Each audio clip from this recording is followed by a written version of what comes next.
Dr. Wendell, welcome to the show. Thanks so much for having me. Hey, can you just give a brief background on yourself and what got you to where you are today? Absolutely. So complete happenstance. My research is actually, so I started as a political scientist. I did experimental work studying political behavior in the field. And I, had an unsuccessful business model, to be quite honest. Had to shut down my company and join a finance company. And in so doing, actually, I got into the wonderful world of behavioral finance. So it's actually the same types of techniques, but I came from the political world. Got it. And so looking at behavioral finance, there is a lot more studies, I think, that we've seen over the past, couple of years, that we're seeing that is probably one of the most important drivers of returns is the people's discipline to be able to either stay the course or to understand what's going on in the overall markets and not freak out. I mean, it's pretty much as simple as that, but it has a huge impact of the success or failure of their overall retirement. That's exactly right. That's exactly right. We call that the behavior gap. The gap between what one could have if you had just did a dollar cost averaging or bought in the beginning and held on versus what actually happens. And so for so many people, they're not realizing the promise of their investments and they're not building their wealth and participating in the economy the way they should. You know, I want to go in a couple of different directions with this because I'm a big fan of behavioral finance. And I like the different biases because I think it's so true to everyone. You know, it's like we're just emotional creatures, and we're probably not equipped to handle money, or at least our own money, right? Because we're twice as fearful to lose a dollar than we are to gain. Recency biases we've seen recently, no pun intended, is Correct. that we've had a nice big bull run in the U.S. stock market. Now we have a little bit of volatility, and people now are finally kind of waking up a little bit and getting freaked out, which I think is extremely healthy. We have to get these jolts, but hopefully with the education that you can provide, right, what should people be doing now that the markets are a little bit more volatile and we are behavioral, emotional creatures? What are some quick tidbits that maybe that you can share of helping us with our behavior? Sure. So in the end, you're exactly right. We are emotional creatures. We're all imperfect in so many different ways. And, I study behavioral finance because it helps me understand why I screw up so much, right? I mean, that's why we're all like this. Sure. And so I think of the things you can do really in two different areas. One is, how do you prepare yourself for that moment? How do you, for example, before the volatility hits, go through some simulations, see what it would be like. Okay, well, if you lost half your money, what are you going to do? And so your mind is starting to prepare for that. Okay, we're already there. So what do we do now? Well, now is when you look back and say, why am I investing? What is it that I care about in my life?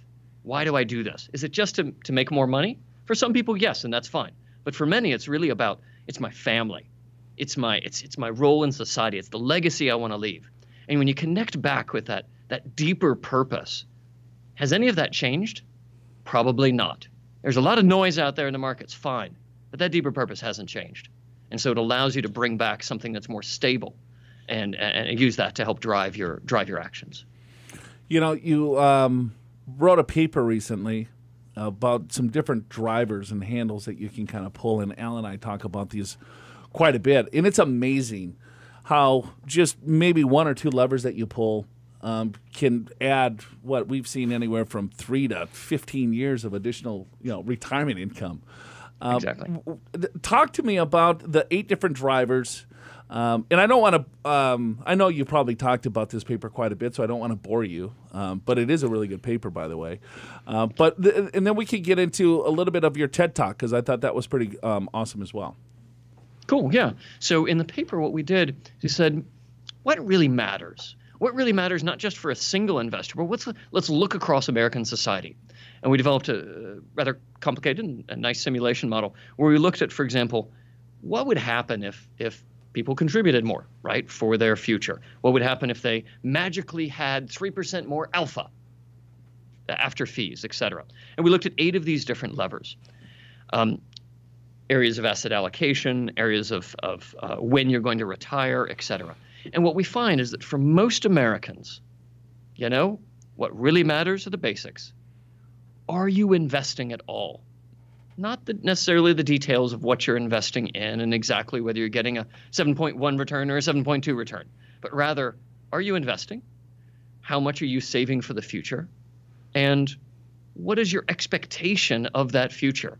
Because you can get the best returns in the world, and if your expectations are outstripping those, doesn't matter. And you'll be angry at your advisor, you'll be angry at yourself. And so we look at those. What are your expectations? What standard of living? Are you investing? And how much? Are you actually saving properly for the future? Those are the big drivers for most Americans. And it's a huge impact. We can really help Americans be prepared for a comfortable retirement if we focus on these issues. And so I think a lot of us know we need to save more, but sometimes actually knowing that and doing that, that's a whole different thing. So how can you help us get across this this issue, I guess? Exactly. So even as I say it, I'm like, oh, as a behavioral scientist, I know that this is not enough. So the things that we look at are, how can you make the future more real? There's great research by Hal Hirschfield at UCLA, for example, of age progressing your face. And let me tell you, if you've never done that before, it'll freak you out. And it helps you see, wow, okay, that person, that future, that's actually me. And the research has shown that can help people contribute more. So that's one way. I'm already seeing that since I'm now older. I don't have to imagine. Okay, well, for other folks, another way, let's put that one aside. So for other folks, you can visualize that future. Like, give it more detail, give it more power. Where will you be when you're 70, right? What are you going to be doing at 3 o'clock in the afternoon? What's your family saying? How are you interacting with them? The more vividness and texture you can provide to that, the less it's this vague, abstract thing. So those are how you focus on the future. There's also ways to say, the future's always vague. Let's focus on the present. Let's focus, for example, on, wow, man, those other folks, they're saving a lot more than me. I got to keep up with them. Use our competitive desire to your advantage, right? Use that in a healthy way that says, wow, they're doing it. Yeah, okay, I should be able to do this too. And also, where possible, just remove the work. Look for ways where you can automate that process. Now, for many people, they're already automatically saving into their 401k. Excellent. But are you doing the same thing for your other investments? Do you, for example, set up a payroll deduction so the money goes automatically from your paycheck into a brokerage account? If you have excess money to, beyond your daily expenses, those are big things you can do to help prepare for the future. Yeah, without question. I think that extra step of savings, Al and I have seen thousands of individuals, and we would say, most of their wealth is in their 401k plan because they were able to find some sort of discipline. They checked a box and it came directly from their paycheck. But then to take it that next level, to put money into a brokerage account or start a Roth IRA, for instance. Right. We see very little balances in those accounts, but we can see, a couple of $1 million in the retirement account. So if they were able to educate themselves maybe a little bit more to get a little bit more diversification along the way and still save the same amount of money, I think they would be a little bit better off. But then it's more work, right? Then I got to open up an account. I got to do some research. And then they feel like a brokerage account in their 401k is totally different. It's like, well, I'm not very comfortable with investments. I'm like, well, you have investments. No, that's my 401k. Well, okay. Well, no, those are investments, right? So Exactly. And to me, I look at education only gets us so far. Making it easier, wow, that gets us a whole lot farther, right? Because it is work. And so how can we make that process less stress, less work for an individual, right? And like a payroll deduction, if your company supports that, that's actually, it can be the same amount of work as signing up for your 401k, right? And especially if you have an advisor, if you have a financial planner who can take care of all the details after that, then there's some great good you can do there. I'm just kind of thinking about our stock market right now, which is more volatile than it has been. And Sure. I think a lot of us, if we've been around a little while, we've kind of learned maybe long-term investing, gradual investing, automatic investments. Long-term investing is the way to go.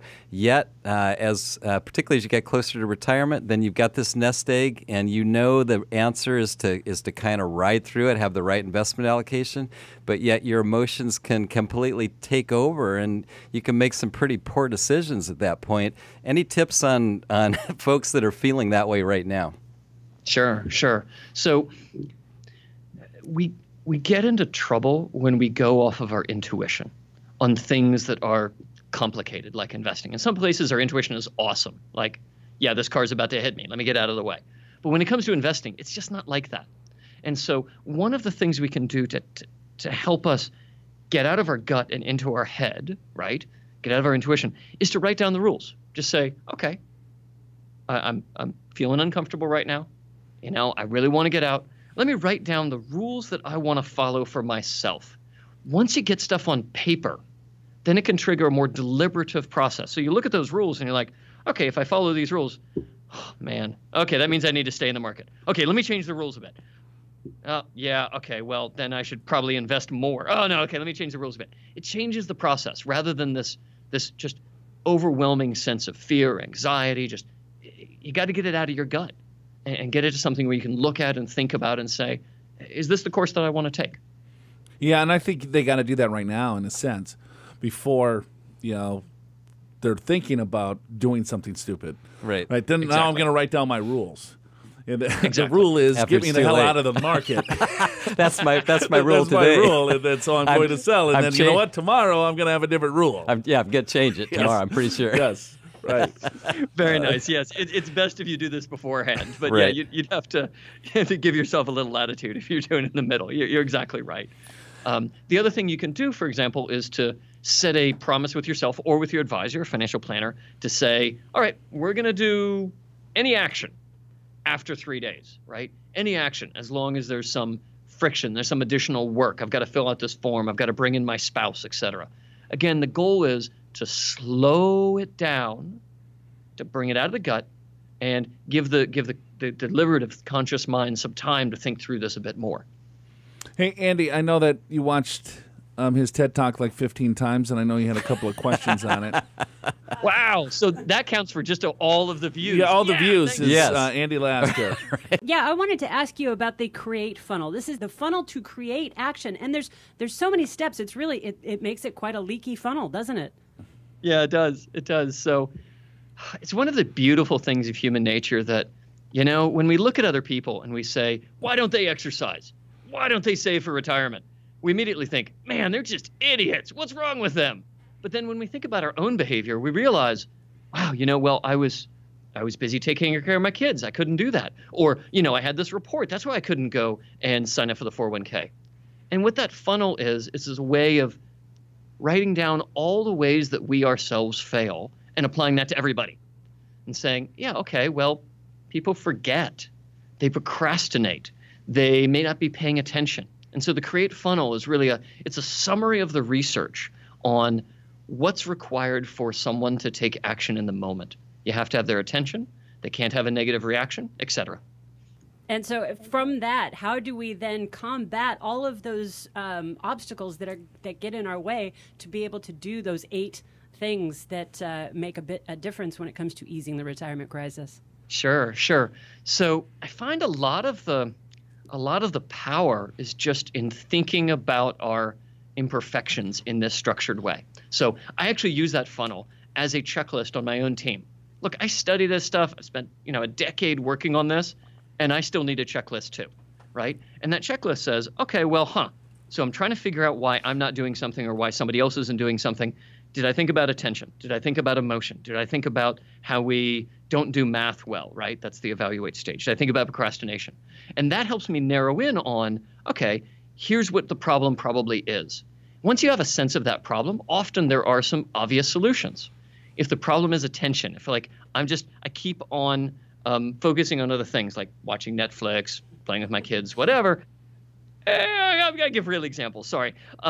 If that's the problem, well, what do I need? okay, maybe I just need a calendar reminder that on this time every month I'm going to review my asset allocation and I'm never going to touch it any other time.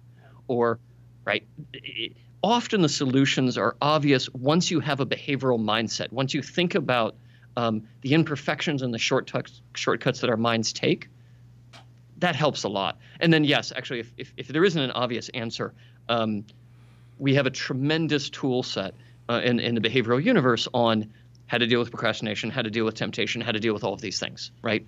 Yeah. But most people don't need to be behavioralists. They can just, once you've got this mindset, you usually can figure it out. Now, the fourth step on there is ability. That's an important part. Yeah. And would you say that's where a financial planner may come in? Because a lot of people are going to think, I don't have the ability to make these decisions and figure out what is the best thing to do for myself. Exactly. And you've got the most important aspect of it right there in the question, is when we talk about ability, there are two parts. One is the obvious thing. Do you have the password to the site where you got to go sign up for this stuff, right? Fine. And that's what so many people focus on. But you got the important part. Do I think I'll succeed? Do I feel that I know that I can, do I feel like I can actually do this? And yeah, sometimes that takes another person helping you see that it is possible. Helping you say, look, we're going to do this. We're going to make this happen. You're not in it alone. And that can be tremendously valuable. So yeah, that's the self-efficacy part, the sense of ability that you were talking about. Absolutely. We're talking to Dr. Stephen Wendell from Morningstar.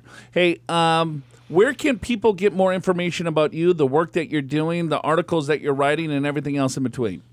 Sure. So at Morningstar, we have a great project called the Investor Success Project that focuses on exactly the issues we've been talking about today. We have new research come out every month about the easing the retirement crisis, about particular topics like 529, et cetera. All you have to do is put investor success in Google. We're the top result. Investor success in Google. And then there you go. Yes. You can get some articles by the good doctor here. Very easy. There you go. Yep. Awesome. And we've lots of great research there from my team and from many others at Morningstar on these topics. I really appreciate your time. I know you're a busy guy, and this was really fantastic. Hey, thanks so much for having me. It's been fun.